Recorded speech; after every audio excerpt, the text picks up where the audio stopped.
So, welcome back to another episode of Primacy News. So, we're deep into data privacy, cybersecurity, and everything in between. No, so before we start, I'm your host, I'm Mr. Guevara, and today we're talking about privacy policies, especially for social media sites. So of course, we're here today with us today is si Miss Rachel Ann Regala as data privacy expert, and also nandito rin po si Miss Princess, si Mr. Angelo Bangkal as si Miss Flor Delisa, no? So, syempre, nandito tayo, may papagawa na naman tayo sa kanila, no? So, syempre, may task tayong papagawa para sa kanila. First, dahil si Miss Rachel Ann Regala ang ating data privacy expert, no? So, Miss Rachel Ann Regala, you can pick two social media website. The site that we choose is TikTok and Facebook. Oh, solid choice, Miss Rachel Ann Regala. So, pili ka ulit po ng isipang topics na about sa typical privacy policies. Ito po yung mga babanggitin ko, Miss Rachel Ann Regala, no? So, first, the site is collection and use of personal information. And yung una. Yung pangalawa is the site's disclosure of personal information to third parties and responsibility for informing user about that disclosure. And sa pangatlo, user ability to change the settings and preference on their accounts concerning the use and sharing of personal information, no? Yung pang-apat natin is users ability to close and delete their accounts. Yung pang-lima, the sites of company liability for security breaches and responsibility for notifying users about them. So the last is the site's notification of users when it changed its privacy policy. So Miss Rachel Ann Regala, you can choose po sa mga binanggit ko. Our topic is all about the site's collection and the use of personal information. So this is the privacy policy that we made. Upon registering, our platform gathers personal data such as your name, phone number, email address, and demographic information, along with user activities like posts, likes, and video options. We also collect device and location data. Subscription or in-app purchases may require the collection of extra information, including payment information. We use the collected data to deliver personalized content, improve user experience, and enhance platform functionality. Your information help us recommend relevant videos, connect you with friends, and provide targeted advertisement.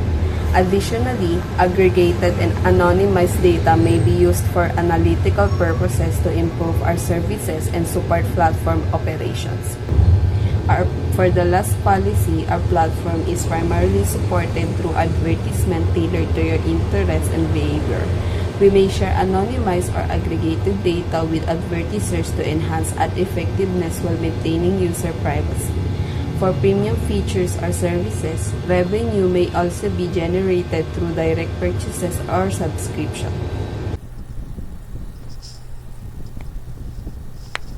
So, thank you for answering, no, Miss Rachel Ann Regala, no? So, dahil si Miss Rachel Ann Regala na ang pumili, dahil siya ang expert privacy natin, no?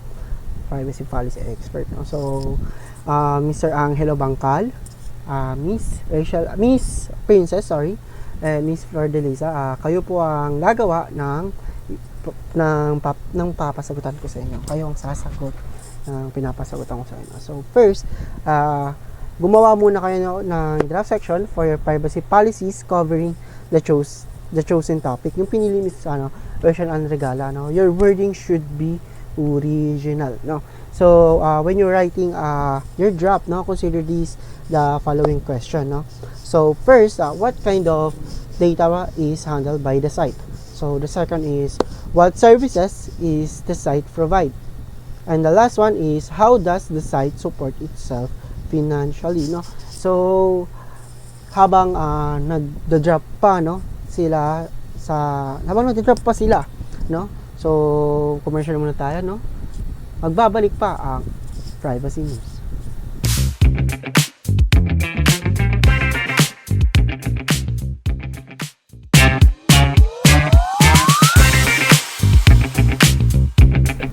So, welcome back to Privacy News, no? So mahaba-habang commercial yan, no? Syempre. So siguro naman tapos natin yung mga panauhin, no, sa paggawa ng kanilang privacy policy, no. So I have a question for you guys, no. I want you to answer this, no. So compare the section of your imaginary privacy policy with the respective section of the site's real policy, no.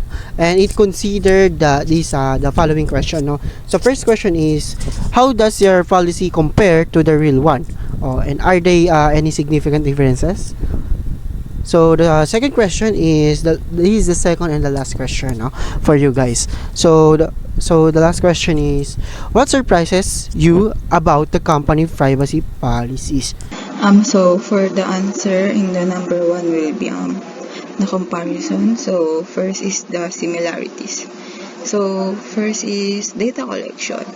Just like our imaginary policy, both Facebook and TikTok collect personal data such as name, phone numbers, and email addresses, and demographic information. They also gather data on user activities, device information, and location data. So the second one will be the data usage. All three policies state that the collected data is used to personalize content, enhance user experience, and improve platform functionality. And then the third one will be the advertisements. Advertisements plays a significant role in supporting the platforms and data is used to tailor these ads to user interests and behavior. So next is the differences. So first is the TikTok's data handling. So TikTok especially mentioned the collection of content users create and share, which might not be explicitly detailed in my policy. And the second one will be the Facebook data sharing. Facebook policy highlights sharing data with third parties like advertisement and service providers, whereas my policy focus more on anonymized and aggregated data sharing. And then the third one will be the in-app purchases. My policy includes a clause about collecting additional information for subscription or in-app purchases, which isn't highlighted as prominently in Facebook and TikTok policies.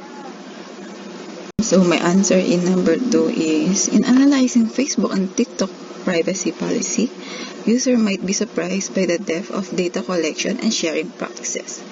Facebook intensive collection of data, including details from third-party apps, and its significant sharing of this data with advertisers might exceed user expectations of privacy. Meanwhile, TikTok's detailed collection of user-created content and its sophisticated algorithm usage for content recommendation could be more comprehensive than users anticipate, revealing the broad extent to which user interactions and preferences are analyzed to personalize their experience and enhance platform functionality. And as for the comparison with the real policy, so the types of the data collected and how is it used and shared, the note of the differences such as broader of the data sharing or conditional collection practices in the real policy. And as for the surprises in the company policy, it highlighted like unexpected practices such as extensive tracking, lacking of transparency, and surprising data usage, like for example the third-party purposes. And these differences highlighted the importance of reviewing the real policies to understand on how your data is handled. The imaginary privacy policy is simpler and less detailed compared to the policies of platforms like Facebook and TikTok. Facebook collects extensive data including personal information, location, interaction, and data from third-party partners, using it for targeted advertising, personalization, and integration across its app. TikTok similarly collects personal data, engagement metrics, and even biometric data in some regions, focusing on its recommendation, algorithm, and advertising. Both companies shared data with advertiser partners, and in TikTok's case, its parent company ByteDance, raising privacy concern. In contrast, the imaginary privacy policy covers only basic data collection and usage without advanced tracking, targeted advertising, or significant third-party sharing. What's surprising about Facebook and TikTok privacy policies is the sheer amount of data they collect, including sensitive information like location, browsing habits, and even biometric data in TikTok case.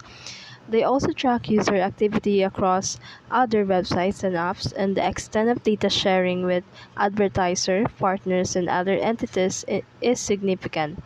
TikTok's connection to its parent company ByteDance adds an extra layer of concern, especially regarding potential government access compared to simpler policies like the imaginary privacy policy. Their practices are far more complex and invasive.